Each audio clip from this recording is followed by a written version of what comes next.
Now live and on lockdown. Are you ready? Broadcasting from Edinburgh, Scotland and across the globe. Listen here. You're listening to Ramsey Unleashed, Going Beyond Borders podcast for host Fraser Ramsey.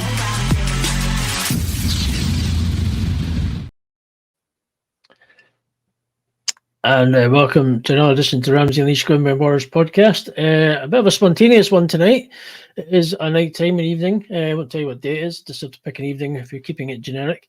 I mean, catching up with a guy. I met a guy through a group of Christian podcasters, a guy called Ira Mark Smith. But we'll talk about how he got his name Ira. But he goes by Mark. But it's a very end. I kind of had a chat with him earlier to find out about his name. And I decided, oh, this is interesting when he told me about it. So we're going to hear that interesting story, how he got that and how he got the name. But he goes by his middle name, Mark. Ira is a former wrestler in more independent, but also a bit of has wrestled a lot of famous wrestling names you'll hear about during this interview. Hear about his bringing up. He went through a bit of a tough time being brought up, and also his faith and how. Wrestling with his own demons and how he's now got a book. But we'll probably have to do a part 2 with this guy because he's got a lot of stuff to talk about, and a lot of and hopefully in the day and what he's gone through will inspire somebody listening to this and will feel challenged in their life to overcome maybe what they're going through in a similar way, and how he has done the same through his life and what he's been doing. So Ira Mark Smith, where welcome to the Ramsey Unleashed Going Beyond Borders podcast. How you doing? That was such a great video that where it was coming on Ramsey. The intro, right? The intro. Yeah, the intro. I mean, I am so intimidated. That was better than. I mean, that was as good as WCW. That was fantastic. I was just waiting for Tony Schiavone to say something or Jim Ross to go, "What a slobber knocker!" So anyway, it was fantastic. Quality. So let's just may as well just dive in. Let's talk about. Let's talk about the first thing we're going to talk about. Let's just talk about the funny story. How did you got Ira? Let's talk about how you got your name. That's right. The first. Let's do that. Well, I mean, like most people. You're named after someone. Unfortunately, or fortunately, whichever way you want to say it, the man I was married. I say married. My God, I've been married to Brenda for 31 years. Oh my boy, this is spontaneous. You can tell. CTE. I'm already claiming it. Anyway, so the doctor that delivered me, that said hut 1, hut 2, hut, and then I came out, like an athlete would. And so his name was Ira Slade, but he didn't like Ira. His nickname was Dutch. And he was a cool looking guy, a great doctor, great heart. He became a minister later on, but I was named for a man that didn't even like the name himself. So, but I say it this way. My parents got divorced after 30 years. My mom was the great stabilizer. She gave me a normal childhood in many ways. My dad, we'll get into it, abusive, all this kind of stuff. They probably didn't talk much about the name. They probably looked at Dutch Slade as I came out of the womb, and they probably said, "Dutch, what's a good name?" And as a joke, he probably said, "You can call him Ira." They said, "Okay, done deal." That's probably what happened. So you've got a name named after the doctor who delivered you. And he wouldn't even use the name. That's right. But you go by Mark Smith. So where did the Mark part come from? I had an Uncle Mark. Right. Got I do not ever remember having a grandfather. Okay. I was the youngest of 5. I really don't remember many uncles, maybe 1 or 2. I have a brief memory of sitting in Uncle Mark's lap one time, and I had to be a little runt at that point. I mean, little, but I do remember something about I know the fact he was good to me. And so that's where Mark came from. Cool. So let's dive into a little bit of your life. Now, obviously, once you said your mum brought you up as best you can, but you also said that during the sort of, in life, you all go the first, you get your up to your age of 5, and you roughly 5, 6, you started going to school and you start the usual stuff. What was life in general up until your sort of maybe early teens, like education wise? Obviously, Yeah. where did all this sort of the was it all right? And then did the abuse you said about your dad, it was a bit abusive to you? Where did I that don't sort of really, kick in? yeah. Yeah. I really don't remember Hmm. them not fighting Right. as a kid. It was always, I used to have a little name for it called the 11 o'clock, 11 p.m. night at the fights, Okay. because that's generally when it was really going strong, about 11. And as I said, my mom, she was really the provider. And she and I talk every day. My dad passed of cancer. Hmm. And I actually, one of my brothers and I actually buried him with a shovel. Now, burying your own father. Mm. There's a lot of things about my dad I didn't like. Till today, there's a lot of things about my dad I don't like. Hmm. He was a racist. He had a lot of prejudice toward people that were different. I used to hear him say things that I really have never said myself. But getting back real quick, I don't remember how many, but there were several pictures on the walls where if you lifted up the picture, there'd be a handprint of his one of his hands going through the paneling. Got you. And so I do remember, as I was getting older, I began sleeping with a baseball bat in my bed. It was a silver,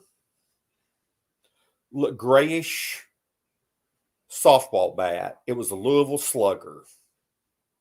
Had a black handle. I still remember that bat. And I was actually talking to my mom about 3, 4 nights ago, and she said, "Mark, you hid that bat well." I said, "Really?" She said, "Yeah." She said, "I'd forgotten all about it." She said, "What would you have really done with that bat?" I said, "Mom, I'd have killed him." I would have. Hmm. And my dad, one of the few memories as a child with my dad is he gave me a cigarette. No Okay. kidding. And that kind of seems very strange in today's society, but that's one of the things I remember. But it's a very uncertain life when you've got a parent coming home. You don't know what's in store next, because anything that happened bad at the gas station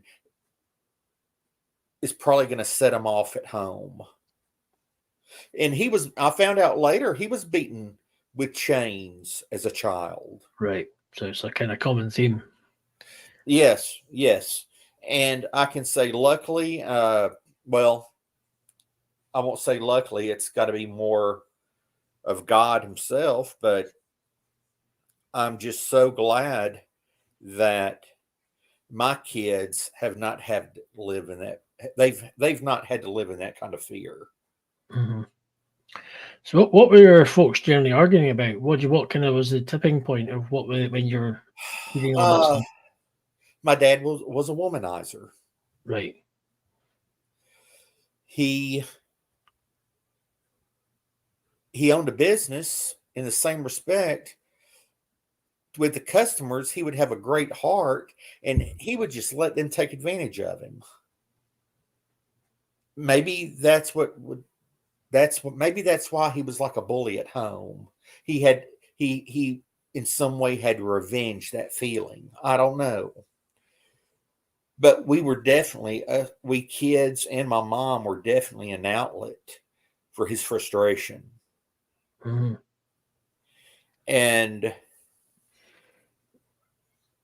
But the womanizing and money and spending, things like that.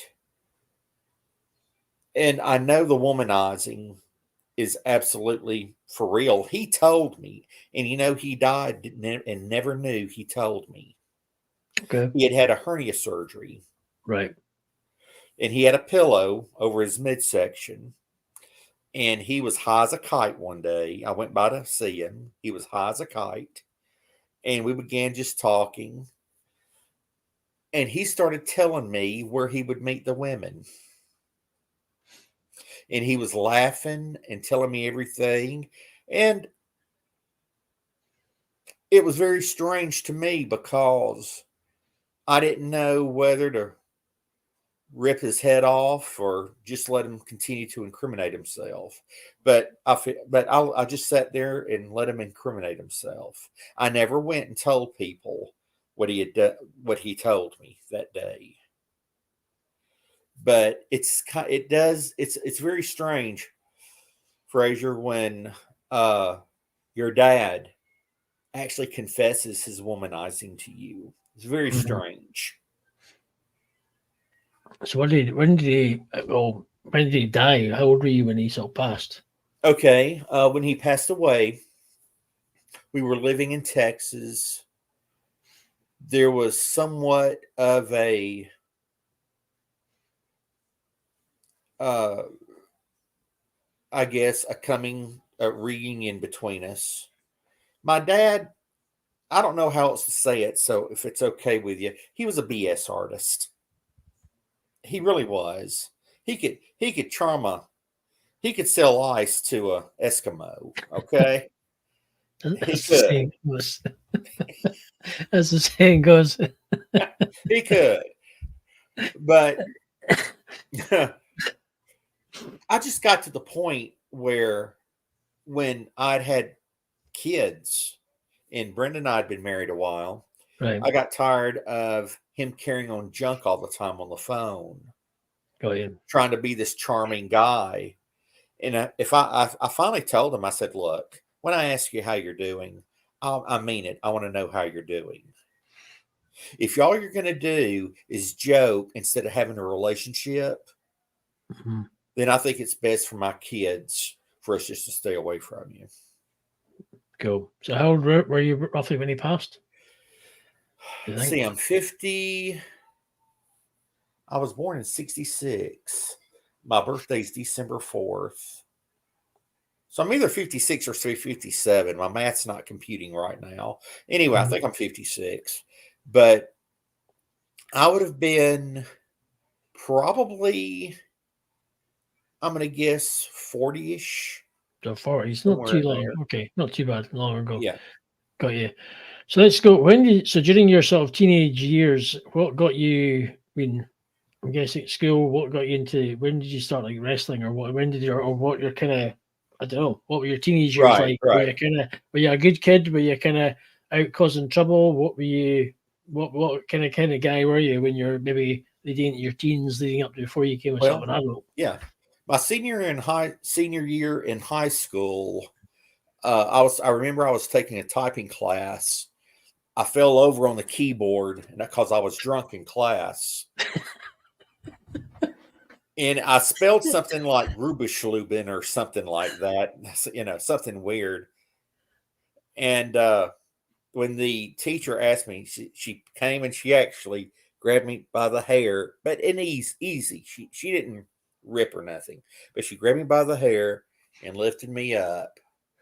And she said, Mark, what is this? I said, it's a foreign language. She said, son, just go back to sleep. And she laid my head back on the keyboard. I think by the time I was in high school, everything at home, all the stuff that had happened, I was frustrated. I really Right. was. I had to have an outlet. I didn't handle things well. I was always, if I ever fought anybody, I was defending someone else. Mm-hmm. I had no idea when I hit people, and I hit a few, but all I know is I would be mad. I would hit them one time and they'd go down on the ground.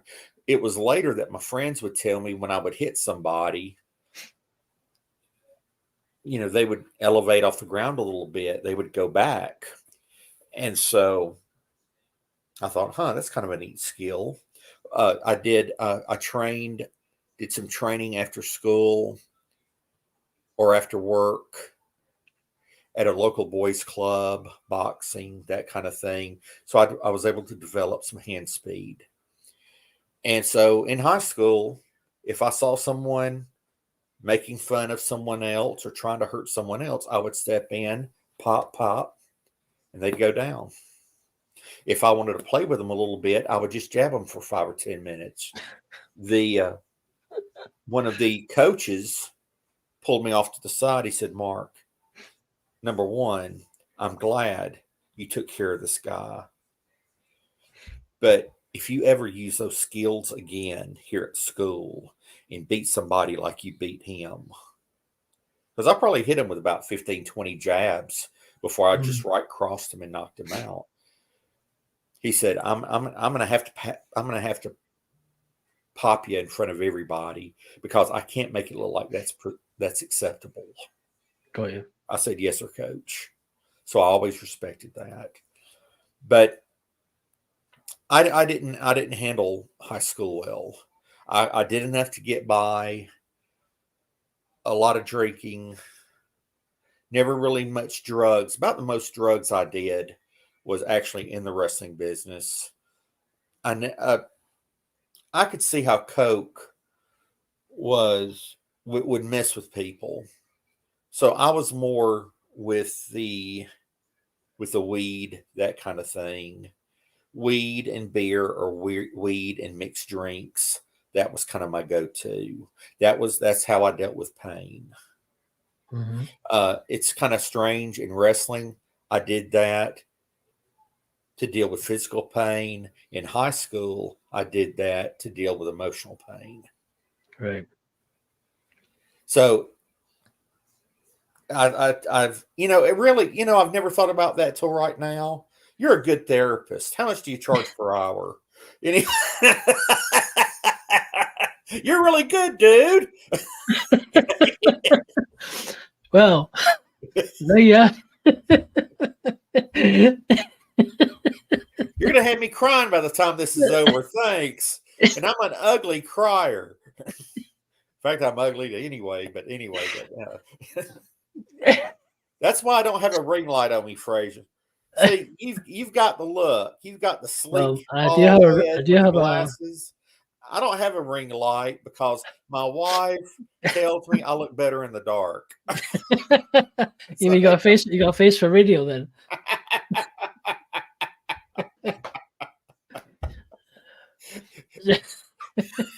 Okay, we'll get. So, okay, this is brilliant. This is now, Fraser, I got a question for you. Okay, no, I've never asked you this, and I don't know if anybody ever has. This is a for real question. Right, okay. I think it's very neat. Me writing the book and being on your program, and we're having a great time together and all this, and I'm hoping that through what we're talking about, plus the book, someone can be helped. Yeah. That's going through something really bad or whatever the case may be, and it may be the exact same motive for you. But I'm really curious. You're really good at this. What got you into wanting to podcast? Oh, crikey! Right, okay. It was actually, well, you're talking about the end of 2014, and I was talking about it was well, it's wrestling related, to be honest with you, because I kind of started listening to Chris Jericho's podcast, Talk Is Jericho. Oh, God. Okay. So I kind of started getting wanted to find out a bit more. then I got my friend Hugh, and we started the original before. So and then we started doing the podcast side. So that's what we did. So that's how I got into it. Cause I started listening to that. That was way back in 2014. So you're literally 10 years. Oh, crikey, it can be 10 years. Almost. It's 9 years now. But Yeah. that's what got me into it. Yeah. So Okay. I thought I'd just gotta give it a bash and see where it goes. And then 9 years later, Right. Was it like when you did it, you it just really tickled that place, or No, I think I just itch or something? I just sort of try it. I think it's to see where it goes. And it started off with the both of us, and it kind of just it's more just like where we're just talking about kind of general politics and stuff like that. And it was a little bit un-PC, but it was it was a little bit kind of yeah. So, but eventually, just as time went by, I started to end up because he was married with kids, and I was just sort of interviewing a lot of people anyway. So eventually, it was just time to call it sort of go separate ways, and I just kind of kept interviewing people, and I rebranded it slightly, and that was it. So. And just I just like it, having a good old chinwag and hearing good old inspirational stories, Yeah, you like getting in my business. You gonna make me cry? Okay, I got you. No, I'm kidding with you.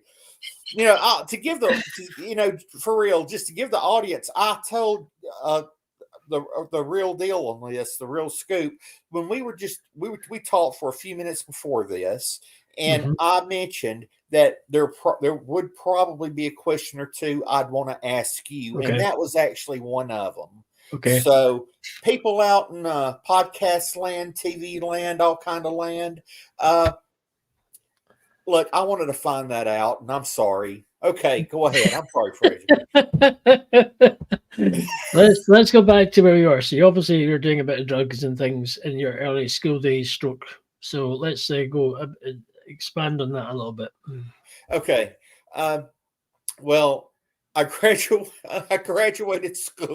high school, and I decide, okay, I'm going to go to college, or I'm told, my best impersonation of my mom. You're going to go to college, young man. Okay, Mom, I'm going to go to college.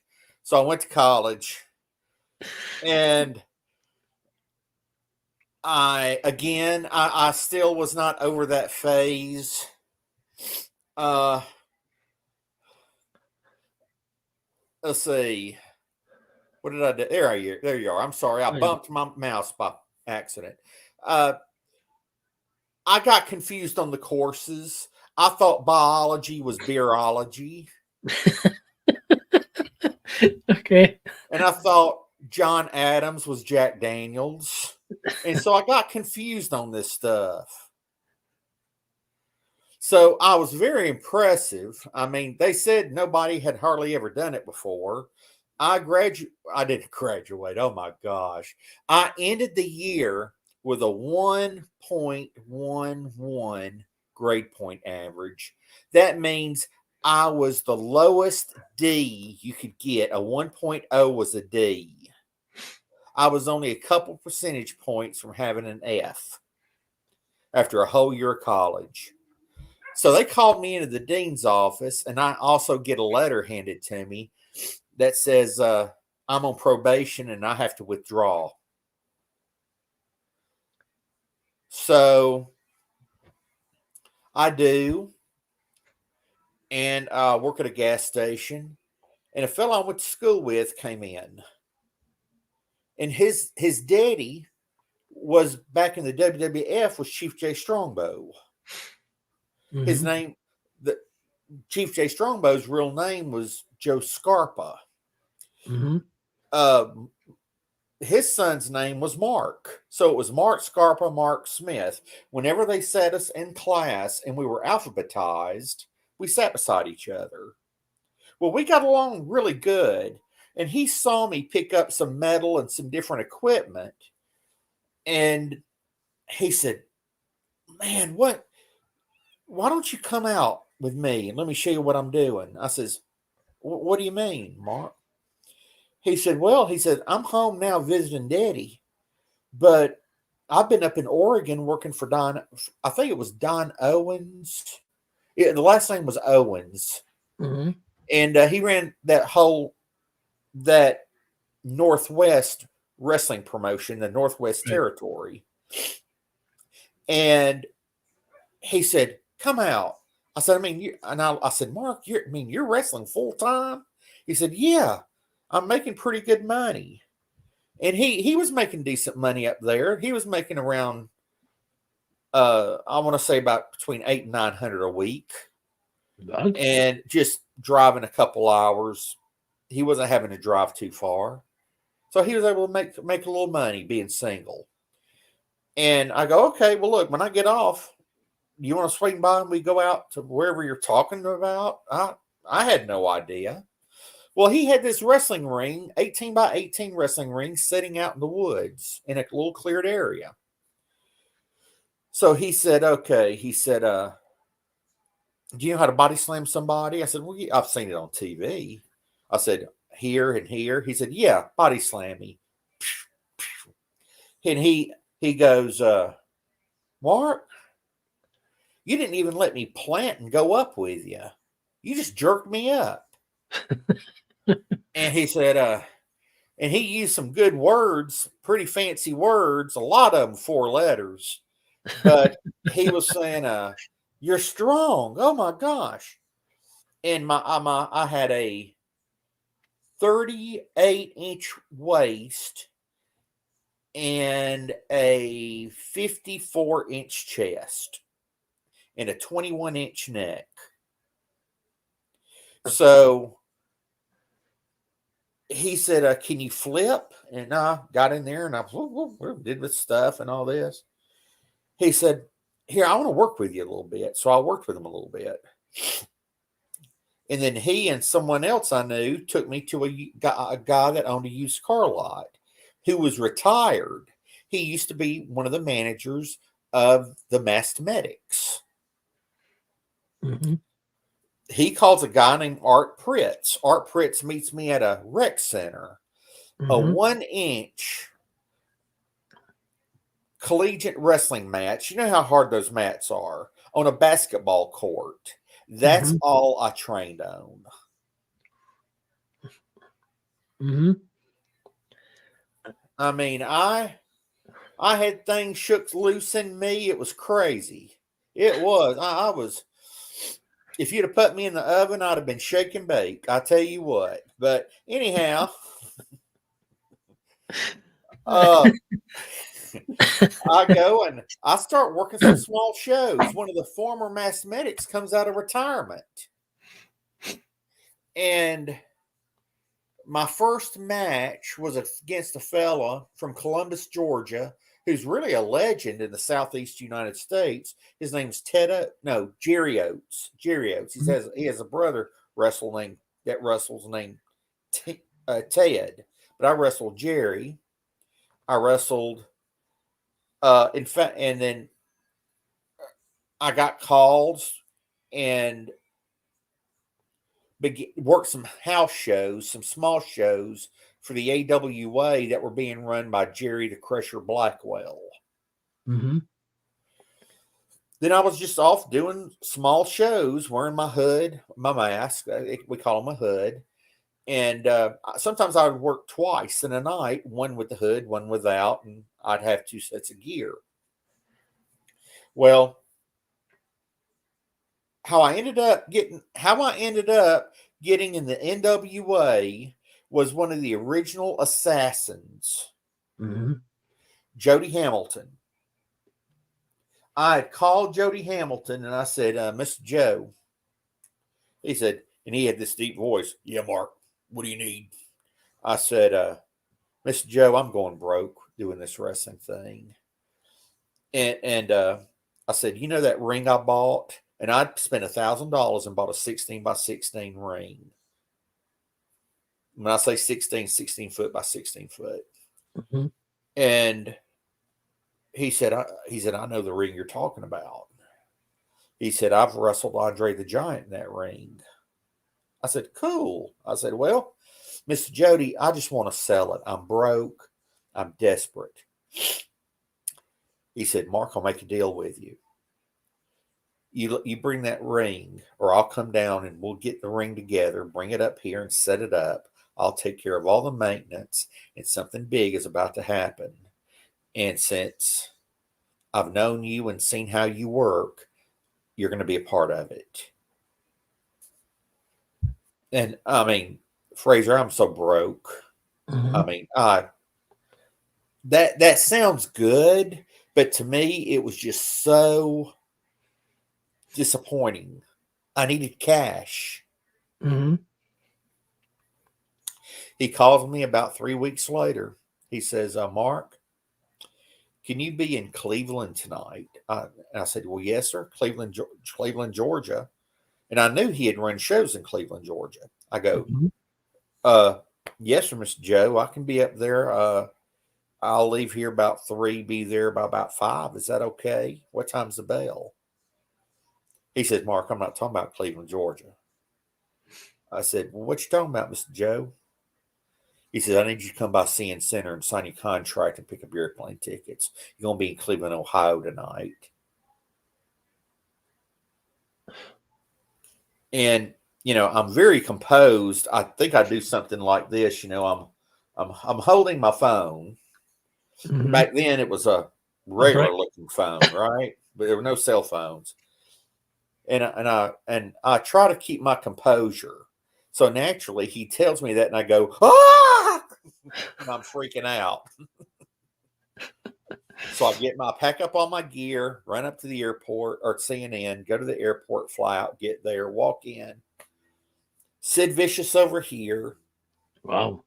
Over there, Ron Simmons, Hacksaw Butch Reed, the Freebirds over here, the Midnight Express over here. I mean, I thought before I walked and started getting dressed, I was going to need to put me a Depends on because I was scared to death. So basically, you're hanging with the legends of wrestling nowadays. Names are kind of some of the names you said I don't know, but I know some of them I have. Yeah. So well, Mike Rotunda, Bray Wyatt's dad was in there. Mike Rotunda, Rotunda, Sullivan, Dr. Death, Steve Williams, a manager, Playboy Gary Hart, the Great Muta was in there. Sting, Luger. Sting. Wow. Sting. Yeah. Man. Lex Luger, Flair was there. And so we get dressed, we look at the match sheet, see what's going to happen. And so naturally what we do is we start running through the building, just opening every door we could find just to see what's in there. And we actually open a door, walk in. This building evidently has a real big wall. Mm-hmm. And we go through the door and through this wall and we're on a stage and Alice Cooper's crew was setting up because Alice Cooper's having a concert the following night. And I'm thinking I have just, I feel like I'm in the Wizard of Oz or something. Right? I mean, I'm just freaking out. And that's actually how I got into the wrestling business. Wow. I had bought a ring, doing small shows, and then Jody Hamilton, he calls me, says, I want you in Cleveland. From there, it was just building relationships. It seemed like every night I was working on the road, Terry Funk would walk in, hey, brother, and just start dressing right beside me in the chair next to me. Terry Funk. Nikita Koloff. Ivan Koloff. The Road Warriors. Road Warriors, wow. Oh, they love hot dogs. Come to find out. Hawk would always want hot dogs before they wrestled. So we would be standing and watching out of a black curtain, just watching probably no more than through a little peephole like that to make it through the curtains and see them what's happening in that match. And Hawk would go, "Hey, you want a dog?" Well, if Road Warrior Hawk asks you if you want a dog, you don't tell him no. You say, "Yes, sir, Mr. Hawk. Yes." So, I mean, I'd have went and killed a dog and made him a hot dog if he needed one. So, what was your kind of characters in the obviously you've just signed and you've kind of what was your kind of characters? Obviously, wrestling is like your character, you're a bit of a character. So, what was your sort of persona for wrestling when you're doing it? Okay. And were you sort of heel face? So obviously, heel's a bad guy. For those who don't know wrestling, face is goody, a good guy. So, what was your kind of looking Right. back at some of your Well, early matches? they brought me in as a clean cut guy. Clean, right? Okay, got you. And so I was running as a face quite a bit, and I would be going against Rotunda, well, the Varsity Club, the Steiners, all them, the Varsity Club, Mm-hmm. Road Warriors, because even though people would cheer for them, they were considered still heels. Got you. Abdullah the Butcher, the Iron Sheik. Mhm. Let's see who else. Let's see.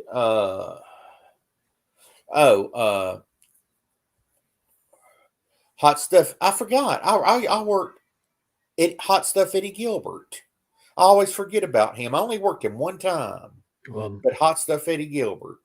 He was married to me. I think either married or boyfriend girlfriend with Missy Hyatt at that time. And the Russian Assassins. One of them was a fella, blonde hair. His name was Jack Victory. He did a lot out for the Von Erichs out in Texas. And then, of course, I ran like that a few months, and then they would turn me into a heel, and that's when I would wrestle like Flying Brian Pillman. Let's see. Gosh. I wrestled Sid. Let's say as a baby face, I used to work at Sid Vicious a lot. Mm-hmm. Sid Vicious and Danny Spivey. As a heel, I worked against Ron Simmons because he and Butch Reed were Doom or something like that. Teddy Long was their manager. And then they separated. And gosh, I worked against a guy named Nick Busick who ended up going to WWF. Oh, as a heel, I worked Ricky Steamboat. Got you. And so that was a lot of fun. Scott Hall was a lot of fun. Cool. Tommy Rich was a lot of fun. So during that time, obviously with your early struggles with sort of dabbling in hash and weed and all that, or weed and drink, how did that sort of fade out and you got to concentrate, or is it kind of obviously seeing in the industry back then? I'm guessing, and probably there's a lot of alcohol or drugs or especially steroids going around. I mean, how did it affect you, and how did you that? I mean, that's probably just touching the surface, you know. Yeah, well, when I finally walked away from the wrestling business, I could have been facing 20 years in prison. Right. I don't tell everybody that, but yeah. Richard Cantrell, Sheriff Richard Cantrell, he's passed away now, of Spalding County, Georgia. The Georgia Bureau of Investigation had me on tape buying steroids. Right. When I walked away from the wrestling business, I knew I'd be away forever. That killed me. I just thought it would just kill me. You're asking, how did it affect me? Yeah, obviously you're around it every day, because I suppose back in the day, you used a lot more steroids, more than you probably sports. I mean, it was. Yeah, there were no wellness programs. Let's say exactly. It wasn't like drink your broccoli and cucumber. And you knew. I mean, you knew in the dressing room who was doing it and who Mhm. wasn't. You also knew who you could buy it from. You knew who were the most expensive ones to buy it from, who were the cheapest, who had the better quality. I mean, for me, there was some Deca and some D-ball, some testosterone Right. test. Uh, and I almost went and started dabbling into horse hormones because some of the wrestlers were working on horse hormones. Horse horm horse hormones. Yeah, Sorry. So no joke. I'm trying to get my head around now about horse hormones. I mean, it's just Now, I'll tell you what, I would make a joke. I'm trying, But I want you to take me serious. I'm trying to Now, be serious, but I get horse hormones. That's the after most about random. the only So what hard the thing heck do about they it, do? What the heck? What does horse hormones do to you? The normal well, I want to ask, you but grow like crazy. I know what you're thinking. Don't I know go I'm there. gonna have to. No, okay. Good grief! But Right, so you. the only Fraser, the only thing bad about the horse hormones is after about your third cycle of it that you've done, every time you see some hay, you want to go get you a bite of it. And you want grain and wheat and barley and all that. I have to say that is the most random. Crikey! Wow. So Yeah, horse hormones because they make you bulk up more than right, normal. exactly. And I can't be. I but mean, what was that? the thing too, Fraser, though, I mean, you say on this session we're about to run out of time. Was no, it's all good. There's no time. I'm just kind of. I'm enjoying this. This is Okay, kind of. This is. There's no rush. This is. okay. Well, Uh, yeah. The thing is really when you think of all these things, you go, no sane person would do it. That's what you would normally think. A normal person on the street, I guess, mhm. would think. What do you think? Yeah. True. Yeah. Nobody would. But see, that's how much it means to succeed. Do Yeah. you sell your soul to the devil? No. Mm. I can't say I sold my soul to the devil. I can say that I compromised myself. I compromised a lot of people that I love. And I was married then, and not to Brenda, but to another young lady. And she at times was my valet. In Mhm. smaller shows, she would go out with me. And I got to where I was treating her like dirt. I wasn't beating her and that kind of stuff. Nothing like Yeah. that. But just not treating with the respect that you should. Got you. You the wrestling business is a very cutthroat business. Hmm. And normally to get on top, that means you got to knock somebody down. Yeah. And when it comes to home versus wrestling, it's almost the same way because there are times where you have to knock those down at home. And I mean that figuratively, but knock down the home so that the wrestling stays is the most important thing. Got you. I was very pro abortion. I was pro anything as long as it kept me my career Got you. and that it would not get in the way of me getting on that airplane and going to the next town. And so I was willing to sacrifice everything. I mean, think of and God bless him, but and he jokes about it, so I think I can say it. Flair's marriages, and he's been able to and then the price of fame, the one on DiBiase, Mhm. and his regaining relationships with family. We don't realize wrestling takes the toll on us that it does while we're doing it. But Mhm. when it seems like when we step back and we look around us, we realize the world is a lot different than it was when we started it. And the problem is what we did. Mm-hmm. The people out there still loved us, our family. We're the one that betrayed them in so many ways. Mm-hmm. And so in my book, I mean, really, if you want to say who is the villain in my book, it's me. Okay. So let's before you were going. Let's say they said you just what? How many years were you wrestling for on a period to Okay, I period? wrestled 4 and a half, something like that, and then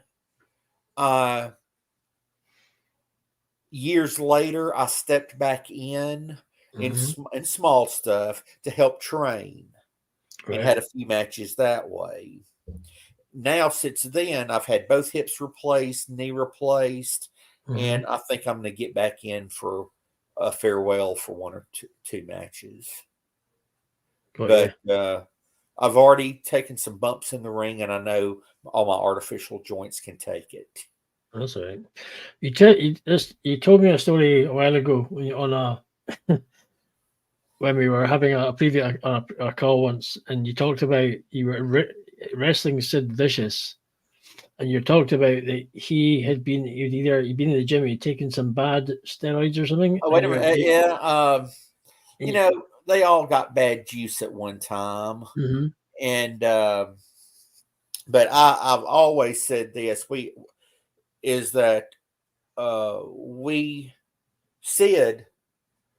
say Sid, number one, I love Sid to death.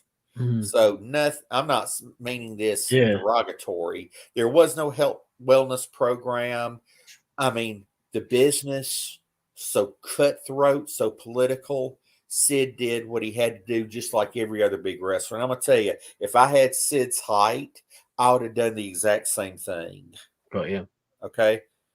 I'm just below 6 foot. I'm like even with Flair when Flair was wrestling in the 80s.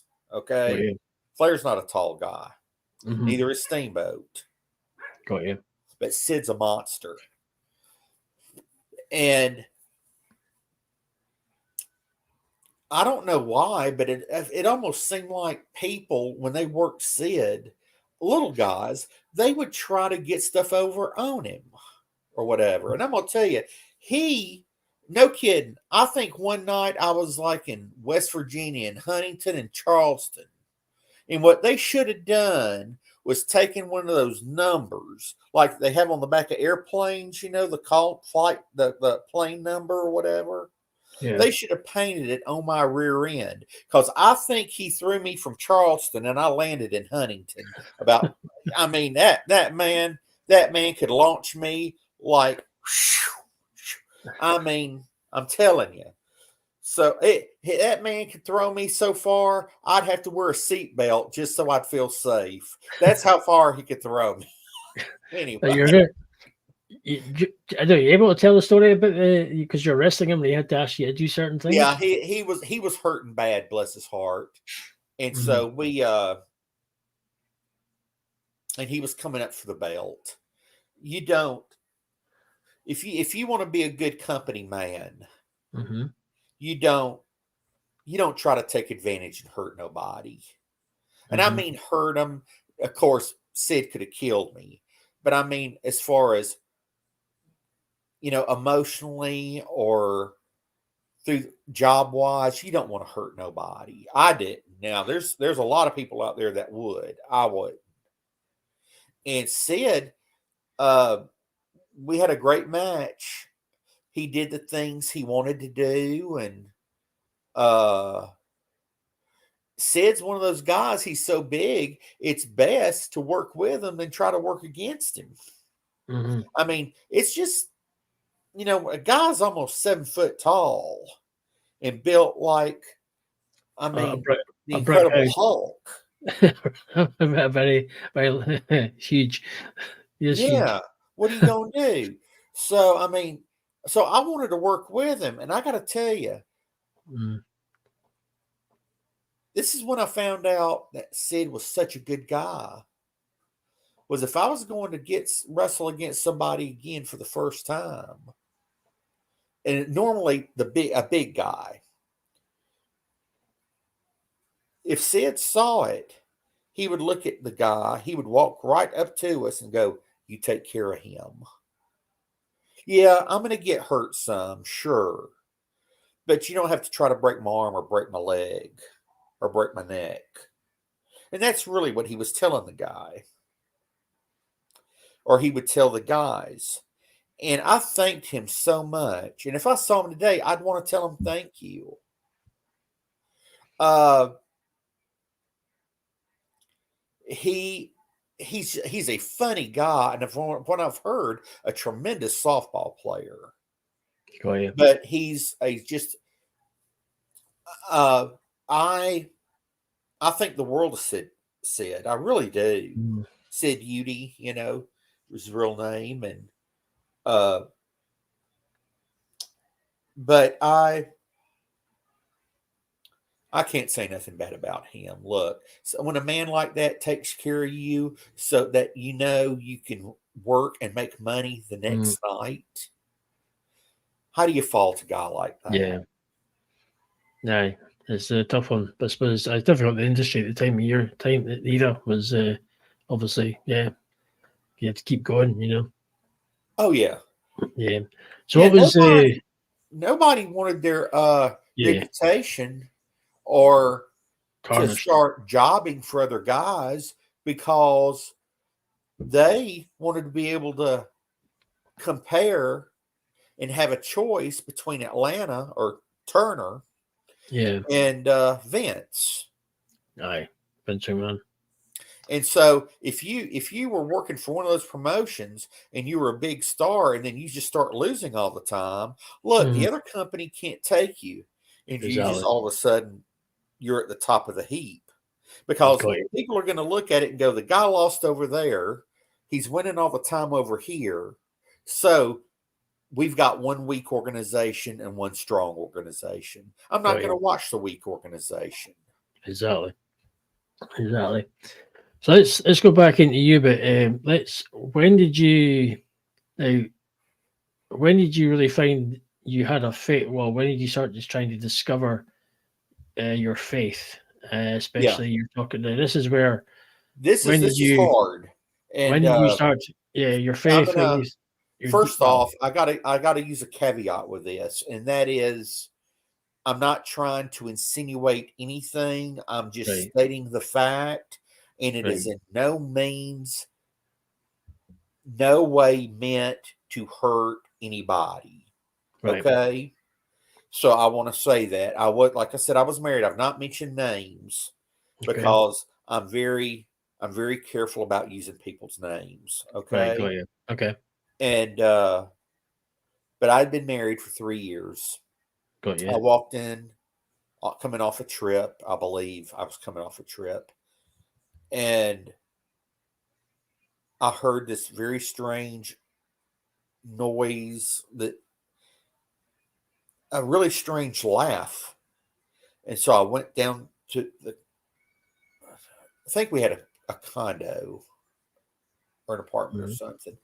Anyway, went in the bedroom. She's laying on her stomach, and there's this noise, this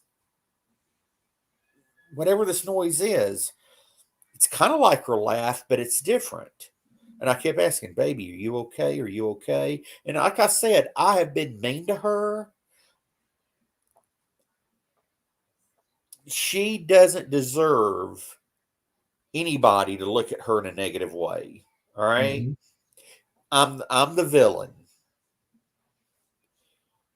I turned her over, and Fraser, I don't know what happened. Something surprised me. Something hit me so hard that I was pushed back and I landed on my back on the floor. I went and got in the car. I was scared, just plumb Mhm. scared to death. Drove around the area for a few minutes. Came back home. She's so composed. Everything seems fine. And she just looks at me with a straight face and says, I'm done. I'm leaving. Now, I couldn't blame her for that Mm-hmm. because of the scumbag I had been, or scumbag, whatever you want to say. The next day, she had already left, and I was going to just turn over the apartment to the management. And I found a pregnancy test in the trash can, a stick. Mm-hmm. I took it to my sister, and my sister said, it's positive. Well, I tried over and over to call to see what the situation was. Finally, after months, her aunt picked up the phone and said, everything's been taken care of. And that's the way she said it. That was it. Well, your mind can go all different directions, Mm-hmm. but I feel like if there was a child, I feel like I killed that child. Got you. And so I went to someone's house and I just sat on the bed in a spare bedroom. Didn't feel like talking to anybody. Just sitting there and it's quiet. And I look and I don't know why, but I reached up and grabbed a book and I flipped it open and it was the Bible of all things. And it went to the book of Proverbs. And Proverbs is the kind of book that says, if you do this, then this will happen. If you do this, this will happen.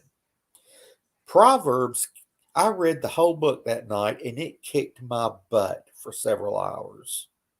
That people have asked me, what is the roughest battle I've ever been in? And I tell them, it wasn't Sid Vicious. It wasn't this person or that person. The toughest battle was the way the book of Proverbs just tore me out of the frame. And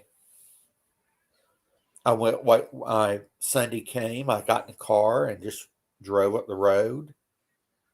And I saw this church. Drove past it 2 or 3 times, just turned around and was driving past it. Finally, I stopped, went inside, sat down. I got so sick at my stomach sitting there, I had to run outside and throw up on the front lawn. Came back in, had to go back out, throw up on the front lawn again. Third time I walked in, I was watching my watch, and about 30 seconds or so before service started, I walked in there. I clamped my hand against the side of the pew. They started singing a song. The name of the song was called Lift Jesus Higher. It was a chorus. I remember that. I don't remember them finishing the song because they said I had got up, I almost ran to the altar. I just went down to my knees. It literally felt like somebody took a water hose and my navel, my belly button, connected it, and everything got flushed out. That was at 10:30, 10:40 in the morning.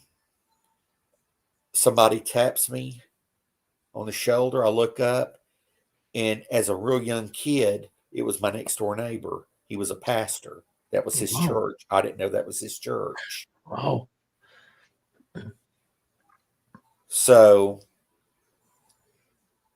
I said, Mr. Lewis? He said, hey, Mark. He said, I was surprised to see you coming down the altar. I said, where's everybody? He says, oh, they've been gone a while. What time? Well, what time is it, Pastor Lewis? It's 1:30 in the afternoon. Let me go buy you lunch.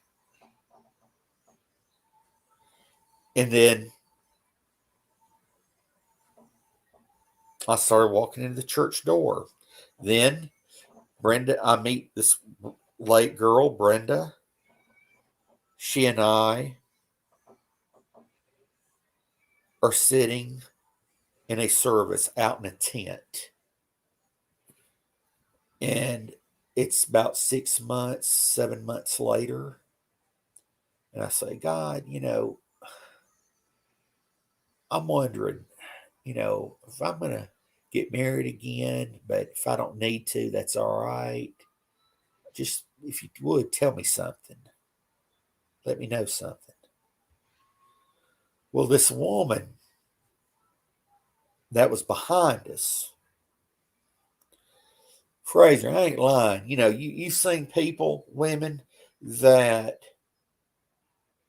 their hair is white and then it gets that little bluish tint to it. This woman was so old, her hair looked like a Smurf. All right.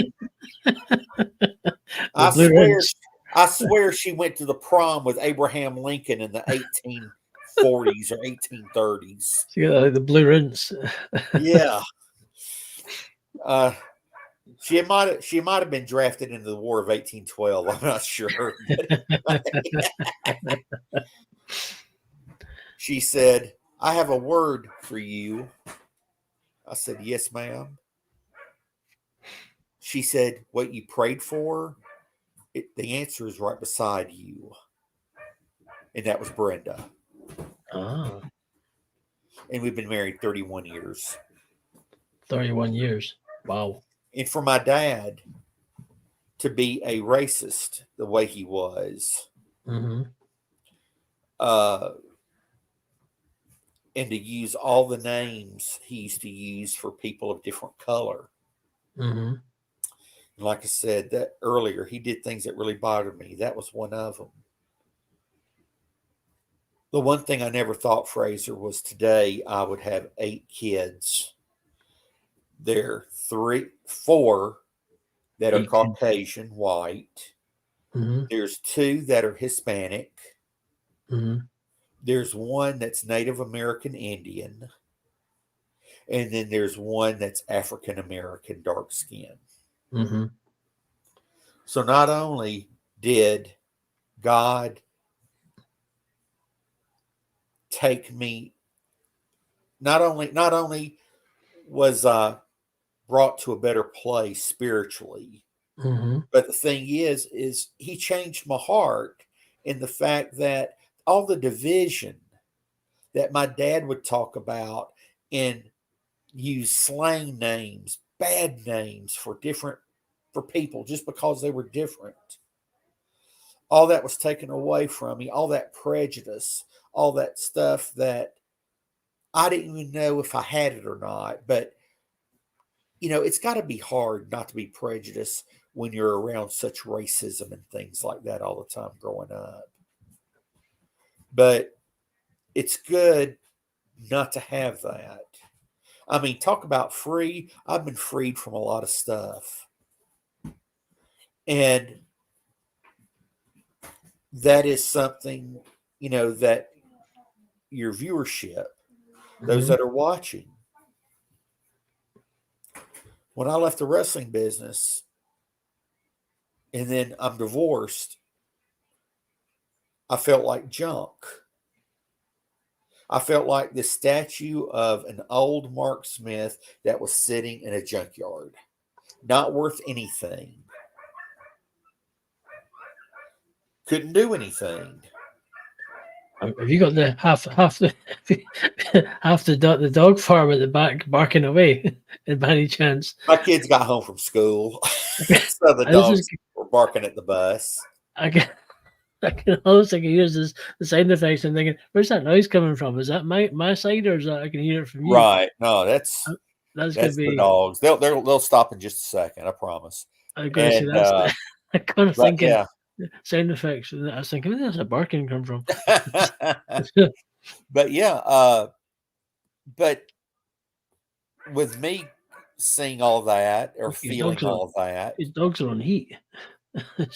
What are they on? No, I actually have a dog that's blind, believe it or not. Right? Okay. I put a. I should. Well, yeah, I'm gonna say it. It's just a joke please. Nobody get mad at me. It's just a joke. I put sunglasses on them and let them play "You Are the Sunshine of My Life" like Stevie Wonder. Good No, I'm grief. kidding. I'm kidding. Okay, I'm just So, kidding. Anyway, so let's. Has the dog stopped yet? but God, the thing is, God does not make junk, Mm-hmm. and everybody out there was made just like we're made, and there is we are not junk. And those of your viewership, they may be wondering, is my life over? No, it's not. Mm-hmm. What just before going into more depth about you finding your faith, because you've got when you became a believer, you're talking about. I know your book is fighting your demons. So what kind of demons during the process in that mix? Sure, sure. Let's talk Yeah, about the demons and the faith and when was this fight really happening? right. 'Cause that's obviously the nitty gritty of Well, what is. I think a lot of my inner demons were Hmm. the way I was brought up. I'm talking about my dad. Hmm. I didn't think I was worth anything. Right. So I had that little.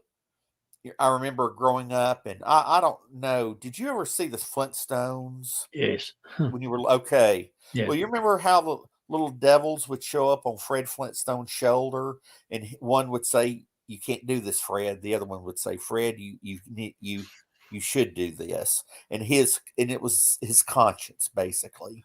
Hmm. Uh, that's not what the demons were like. The inner demons for me Hmm. were those gut wrenching, traumatized feelings that when I looked at them, I was like, I don't know how I get past them. Got you. It was, one was fear of my future, fear of, am I just going to end up in a small town with no ambition? Am I going to be that guy that people look at and go, yeah, that's the guy. He had that mean dad that he didn't end up being anything. He wasn't worth anything. He was the one treated like trash or felt like trash. But the fear, the self-esteem, the anger. Oh my God. Think about it, Fraser. How Mhm. many of us have those inner demons where we're just angry and we're carrying Yeah. around that anger? Exactly. Exactly. And so you think about the anger, then you think about the inability to forgive. Hmm. So it's harboring. You never just think when you're carrying around so much stuff and you can't forgive it, you're harboring so many feelings that you cannot really experience true happiness because it's always everything you see is going to be shaded. Hmm. Muslim. I'm not And Muslim. so and then the question is am I lovable? That was another inner demon. Mhm. Am I lovable? Am I able to love? Can I really have these people that have it together that I see that seem to really have it together? Can I have anything like they have? All Did the self you doubt. did you find that people you found? Did you find that did you struggle? Did you what was the word I'm trying to say? Did you struggle to feel? Did you not feel that you were loved much at all yourself, No, or did you feel you're with loved? my dad, I felt more like a possession. I Right. knew my mom loved me. My mom allowed me to play ball. She allowed me to be in sports. There were times that my mom actually cracked my dad over the head with a chair Crikey. because he would be going after one of the kids. What about I'm going to say as you grew up, were you a lovable kind of guy, or did people love you, or were you kind of guy got picked on a bit or quite a lot, or were you kind of the butt of jokes? I Yeah. know you're a big guy because you kind Well, of the youngest of five kids, a lot of being the butt of the joke, and right. I enjoy being the butt of the joke now. I enjoy it, and it's because I'm happy with who I am. Oh yeah. At that, when you're a kid, and if you're always the butt of the joke, you kind of wonder. Well, you kind of, and sometimes you kind of believe what they say. Mm-hmm. But I really do appreciate my mom so much, and what I didn't know was I was wondering when I was young like that and all the fighting going on in the household and all that going on. I was wondering, is that what a house is supposed to be like? Mm-hmm. I mean, as a kid, you have these questions. And yeah, post PTSD, when Mm-hmm. when you're a kid and there's a lot of fighting. Oh, I think as a kid, you can really develop PTSD Mm-hmm. because anytime you hear somebody scream, you cower. You cower Mm-hmm. down. But I'll tell you this, how I fought the inner demons was number one, just like an alcoholic. They say the hardest thing for an alcoholic is to admit that they're an alcoholic. Yeah. Don't look, I know this is what I would beg people, don't look at the inner demons as something that's unbeatable, that it's your destiny to be cursed by those kind of feelings and that trauma. But number one, admit they're there. When I was wrestling somebody, how foolish would I have looked if I'd have gotten in the ring and never acknowledged the other guy there? Yeah. Exactly. I wouldn't have known where to throw my punches. I wouldn't have known how to fight, where to guard myself, how to protect myself, if I did not see my enemy. Well, the thing is God tells us He's more powerful, that we are going to win. What we got to do is, number one, we got to believe we're going to win, and number two, we've got to uh, acknowledge that they're there, and just like wrestling, say, "Okay, God, I'm gonna tag your hand. I need you to come in here and do it. I need you to put the finish on them. I need them to be gone. I need you to send them back to the dressing room. They'll tear me down, but you are the second. You are the part of this team that nobody can beat. God, I need you as my partner. You do that, and Fraser, that's when the miracles happen." Mm-hmm.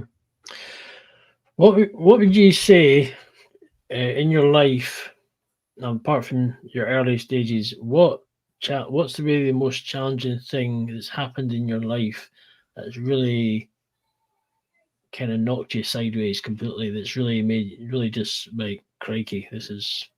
I mean, even in your life currently now, or even the early stage of Christianity or whatever, is something that's really knocked you, really been a sort of a really like a noose around, no, I would say like a weight around the neck, and you're being thrown in the river kind of thing. Well, almost died 4 weeks ago, Fraser. I didn't tell you. Almost died 4 weeks ago. Good grief! Crikey! You just wow! I think I've known you for a bit longer than that. You almost died 4 weeks ago. What Yeah, happened? yeah. What happened was I developed a bacteria, and Mm-hmm. it was on my right side. In fact, uh, it was on my right side. It was breaking the bones. It was swelling so bad that it was breaking the bones in my jaw, in my Ah, cheek, right. and it was pulling my nose toward to my right ear. Good grief. They do not know. They still don't know what happened to it, but or why it started. But they put me in the hospital, thought I was going to be in there for 2 or 3 days. No, for a day, actually. And I was in there for 5.5 days. Good grief. Now, My goodness, you can see the difference. Well, obviously, if people are watching or listening to this in a podcast, you can go to the YouTube video. Unless you're listening in the audio version, you can see the difference. Wow.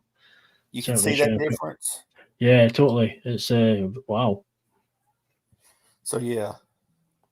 So, And, but when my son, Austin, this is when we were living in Texas, my son, Austin, started turning purple one day.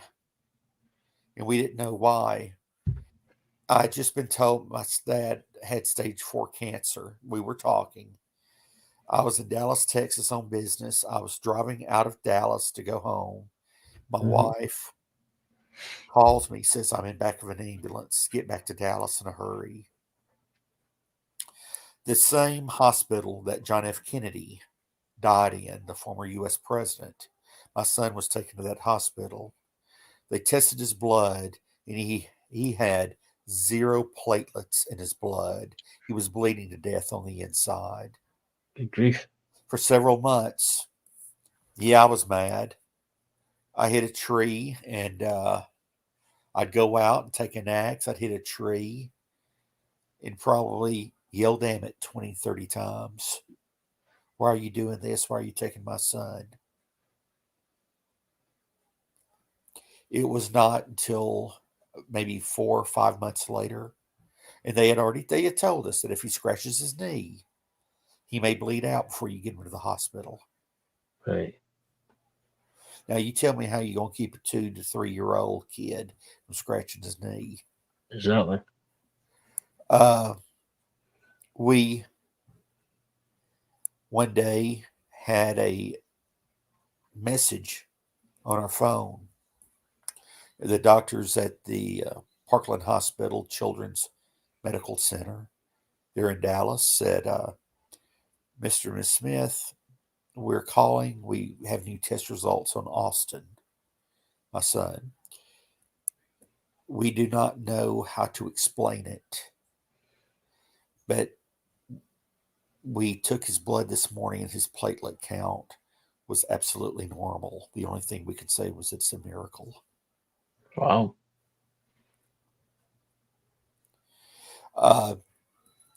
Fraser, I've been told 3 times, I had to count, 3 times that I was going to be hospital bound for the rest of my life. I was in 2nd grade, believe it or not. And they told me I had to have special braces made. And just think I ended up being a pro athlete. But I had to have braces made. My mama paid for those braces. They told me I would be in a wheelchair by the time I was 12, 13 years old. 12, 13 years old, I began wearing some different braces. Playing baseball, I was a pitcher. I had a 94-mile-an-hour fastball. I was attacked by a man, and when I hit him, he put him down on the ground. My pitching hand was destroyed. Right. So, but I was told at that point that by the time I was 21, 22 years old, I'd be in a wheelchair. Then living in Texas, they tell me that I was actually born with degenerative joint disease. My entire body, my joints are getting weaker. Right. They do not understand how I was able to play ball. They do not understand how I became a professional wrestler. And they told me I was months from being in a wheelchair. They told me that I was and that there was nothing they could do for the pain. And I'll tell you how close I was, how bad it was. Brenda went to work one day at the church, and I was sitting on the bed, and I had my oxy and my hydrocodone all laid out on the bed in a straight line, and she had to go, and she said, "Don't do it. Don't do it, Mark." And I had my drink with me, whatever it was, and she will tell you she did not know when she came in the door if I was going to be alive, but she thought more than likely I was going to be dead. So, yeah, uh, the inner demons, I think I've had a few battles. I mean, I don't say that being a smart aleck, being as a joke or being funny. I think I have. The thing is, that's been a long, long time ago. I hated reading and writing. Gosh, I hated it. Ended up going to college and going to graduate school, uh, at a school called a paper mill because you had to write so much. Oh, yeah. Well, I wrote the book in 2.5 weeks. Was my actual writing time on the book. It was not finished till we adopted Jefferson. That's when the voice in me said, "It's done." And what I've been really surprised about is, it's like 227 pages or something like that. And people are saying, "Yeah, I read it in 2 nights. Yeah, I read it in 3 nights."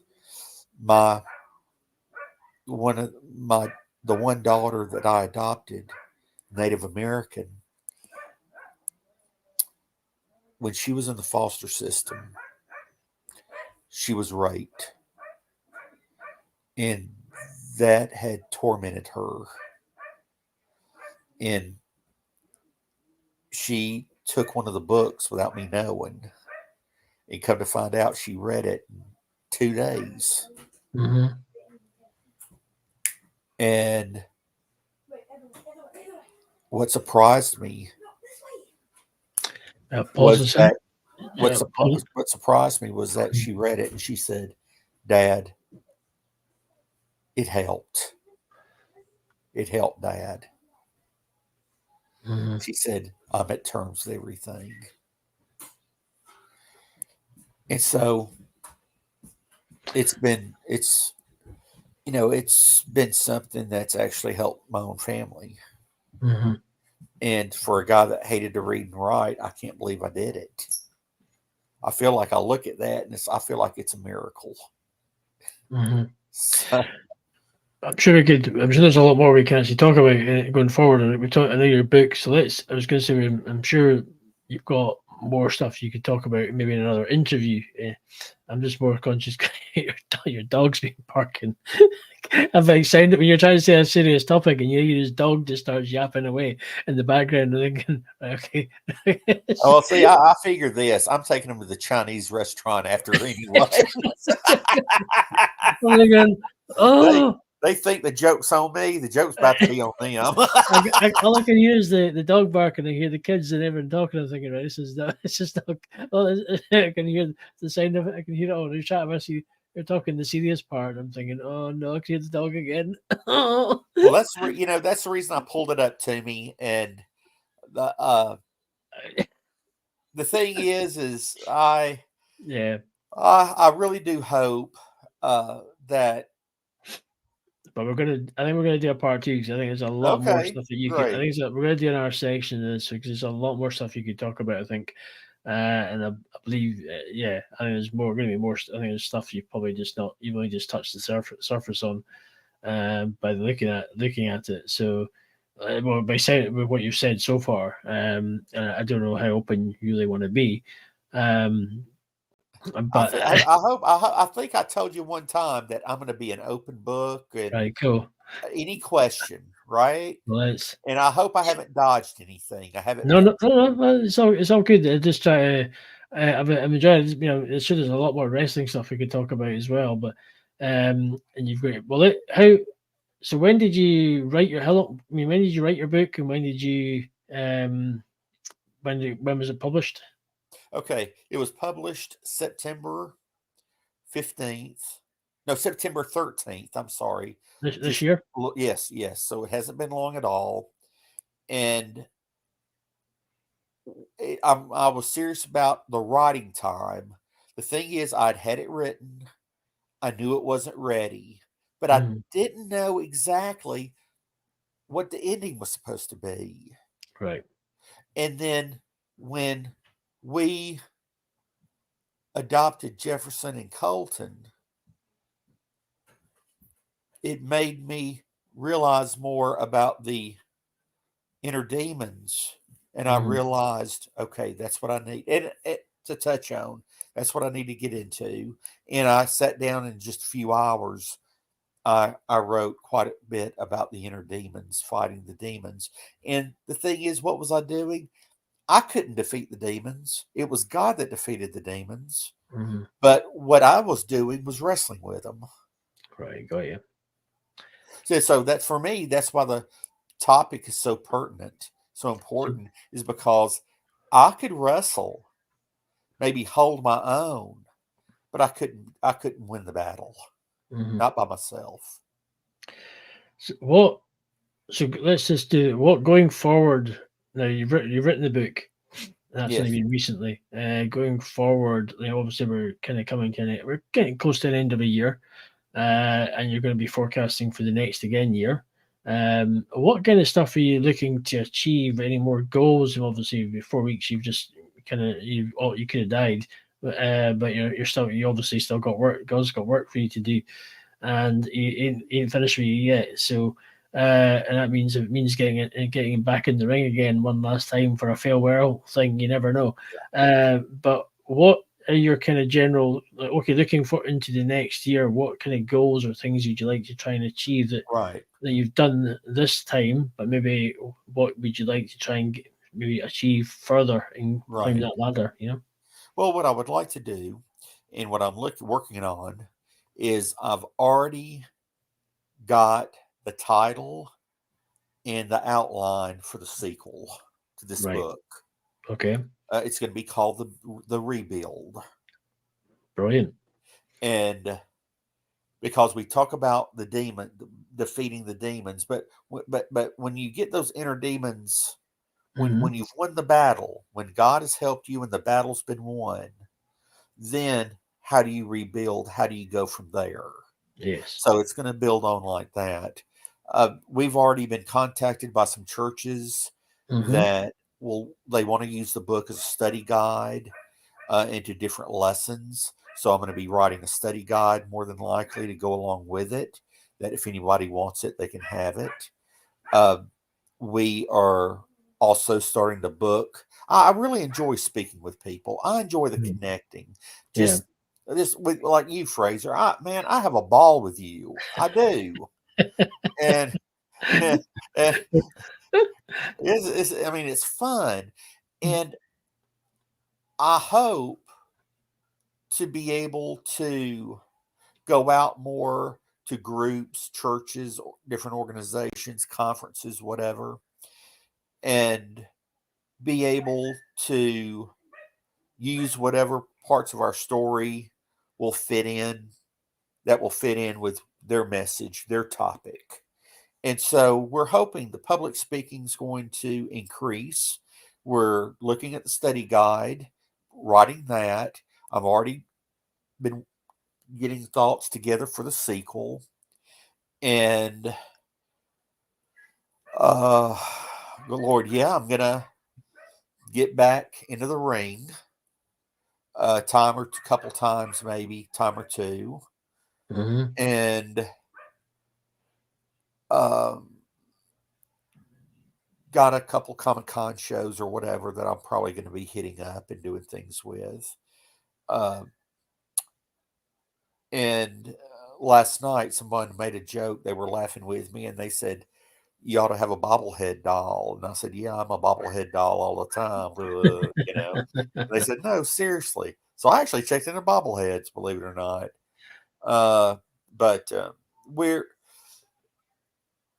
I want my younger kids. Mm-hmm. I want to see a lot of this come to fruition because number one, I want my kids to see that you that God's not finished with you. That you always have a purpose, even when you don't realize what that purpose is. You just might be getting prepared for that purpose or uh, for that task, whatever it may be. You know, you and I've talked, and you never know what our relationship may bring Mm-hmm. into the future. And so, I'm excited. I've got things that I want to do. I've got some things started, but we know that I told someone the other day, God's God has really got a sense of humor to take someone like me and have him write a book Mm-hmm. because I'm you can tell by talking to me I'm very highly intellectual. I can't even say that without laughing. I'm sorry.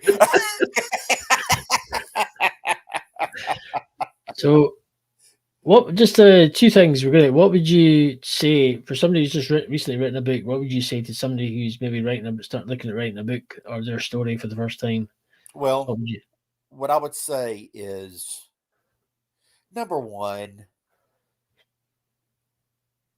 it's got to be more than just writing facts. Mm-hmm. Don't be writing an obituary. You get what I mean? Fact after fact after fact. There's got to be a meaning behind it, Yeah. right?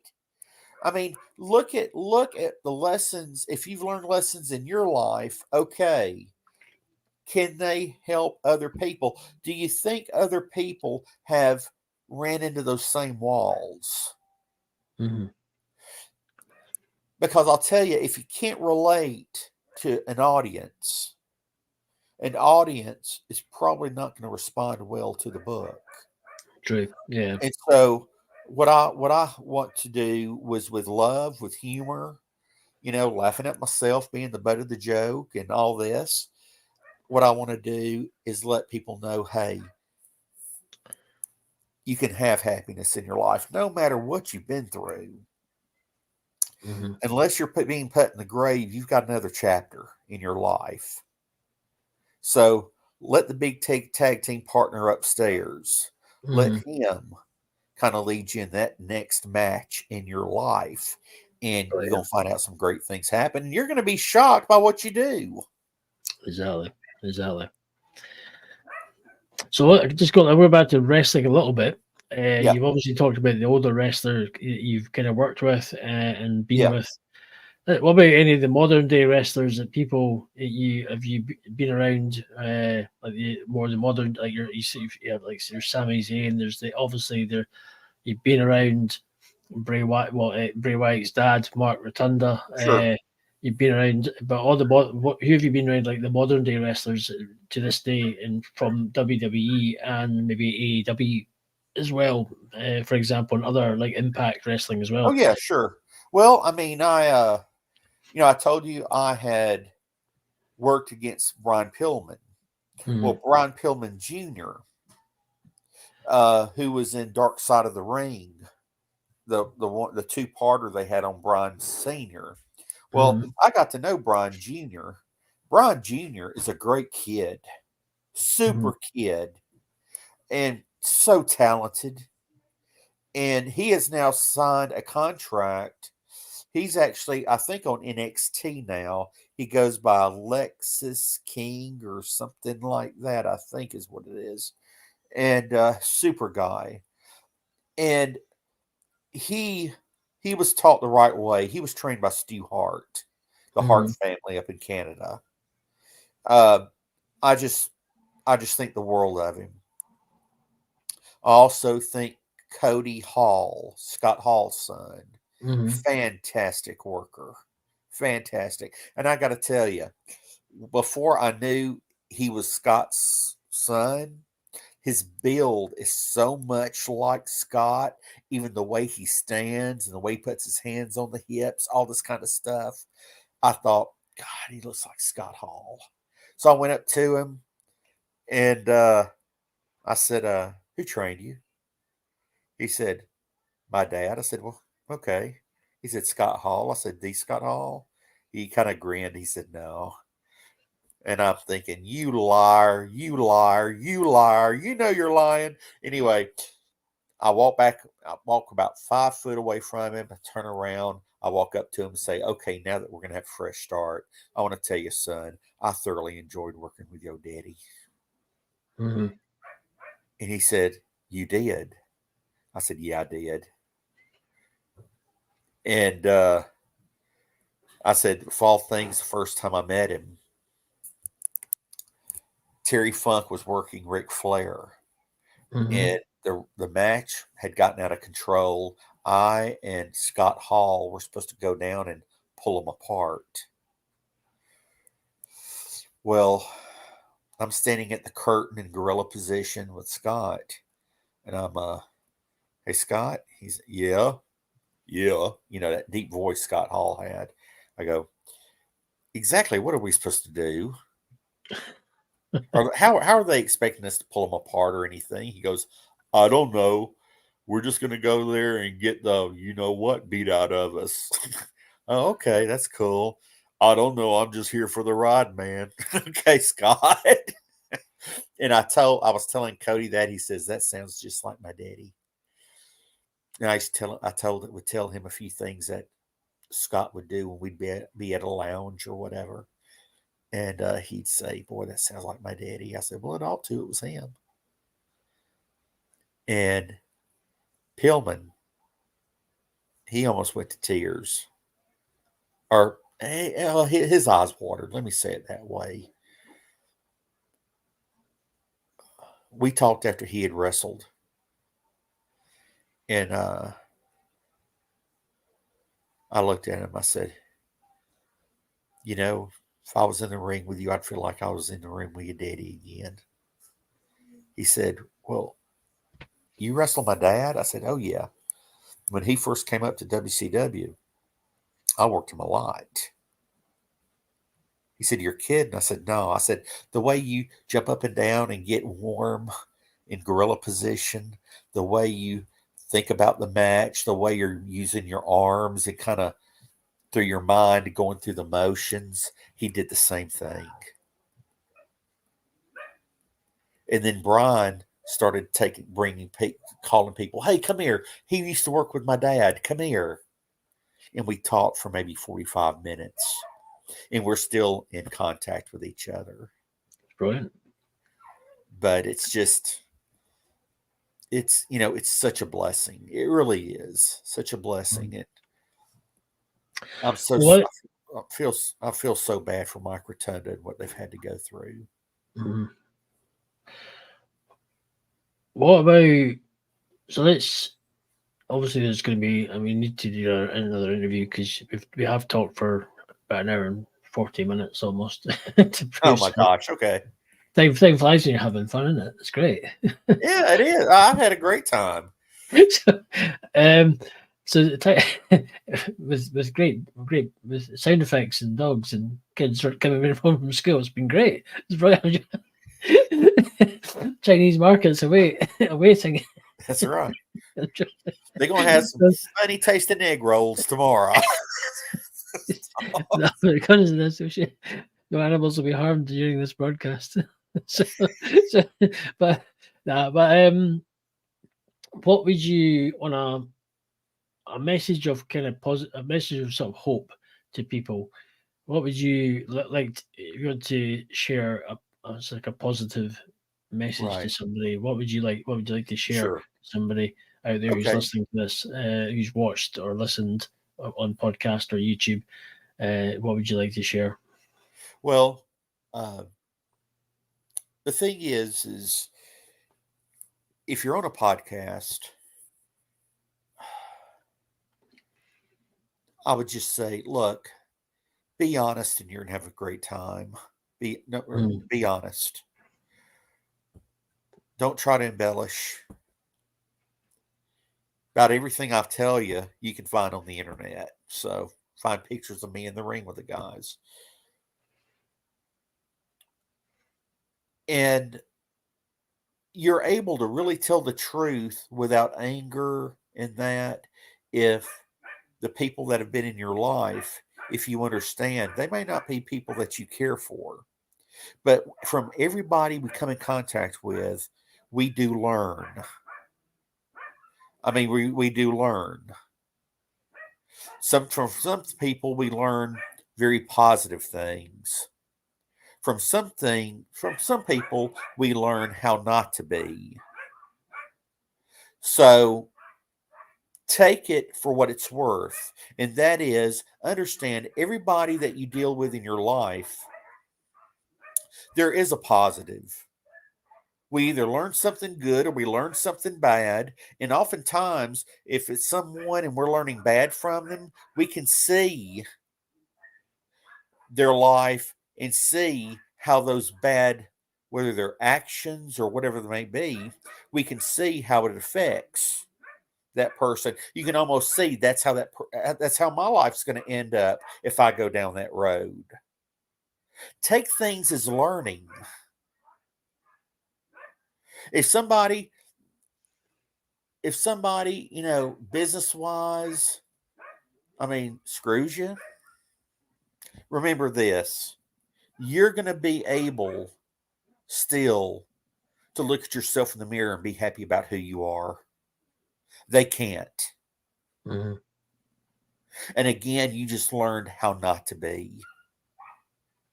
So I think it's positive when we understand that everything can be used to make us into better, more loving, understanding people. When we understand that, Mm-hmm. I think that's a big positive. We become a better success. Does that help answer the question? Yep. I'm just letting you talk. That's what I'm doing. Okay. You just your final word almost. There you go. So I'm just letting you say your obituary. That's what I'm doing. I'm joking.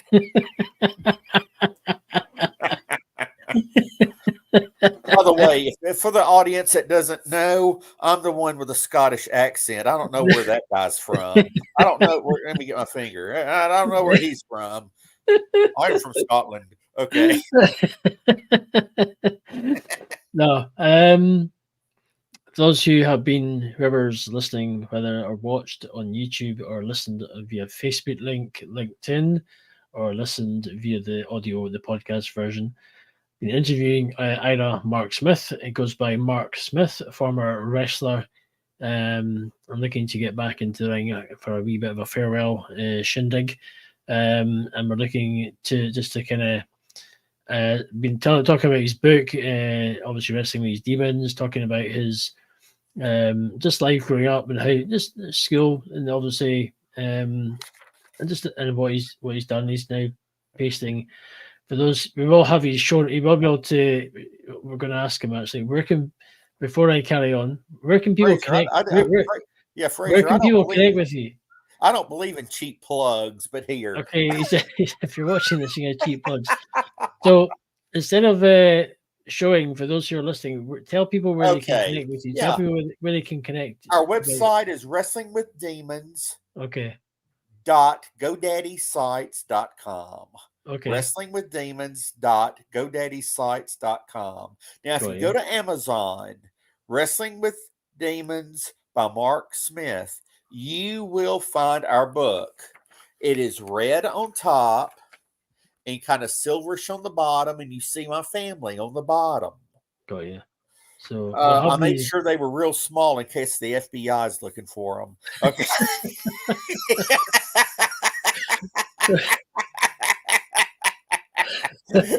and on the web, on Facebook, it's Wrestling with Demons .Smith. Wrestling with Demons. Well, we'll have those links will be in the show notes to the podcast for those who are listening. on the audio version. But yeah, Mark, I just want to thank you for being. It was a very spontaneous call, and you happened to be free, and we decided to do a spontaneous podcast, and we just did it, and we've talked for the best part of nearly not just shy of 2 hours, which means we've obviously had a lot to talk about, and you've got a good in-depth story. So to those who might be have got time to or do it in sections. It's been great. It's been great hearing your story, great hearing the bit of the stories from wrestlers, and obviously just your life and how you've kind of hold back and be a support going forward in some way or form from across the pond, helping you, in your next chapter, next book, etc., etc. That's right. Well, I appreciate it so much. For everybody out there, I want you to know Fraser is the real deal. I mean, I have talked to him on and off. You will not find a better guy. And that's really important because sometimes people are really good showmen and you never see the real person. With him, you are seeing the real person. So please support him. Listen, because he is not at all trying to pull the wool over anyone's eyes or anything like that. He does this because he really cares. So please give him a shout out and let you know you appreciate him. He's a fantastic guy, and he's my brother, and I love him to death. Thank you very much. Well, for those who are listening, thank you. And if you want to connect with Mark and maybe have him on your show and be interviewed, and or if you want to get advice on his book or get his book, hey, listen, I'm happy to connect you guys up, and you can have a good old natter chinwag on a call, and hopefully you can get some more advice or be able to collaborate in some way or form. And basically, but I highly recommend getting him on your show and interviewing him again and from a different angle, different perspective. But I'll look forward to our second chat at some point, which will be good. And a free dog to the first caller. Free hot dogs. Get your dogs ready. Get the buns. You get the butter. Get the onions. I'll even give you some kibble. What you a mustard man, or are you more of a ketchup?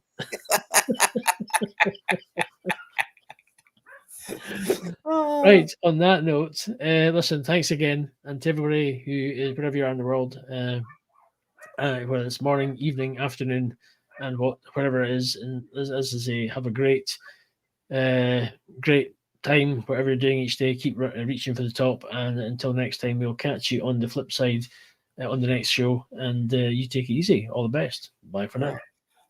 All right. Watch Fraser.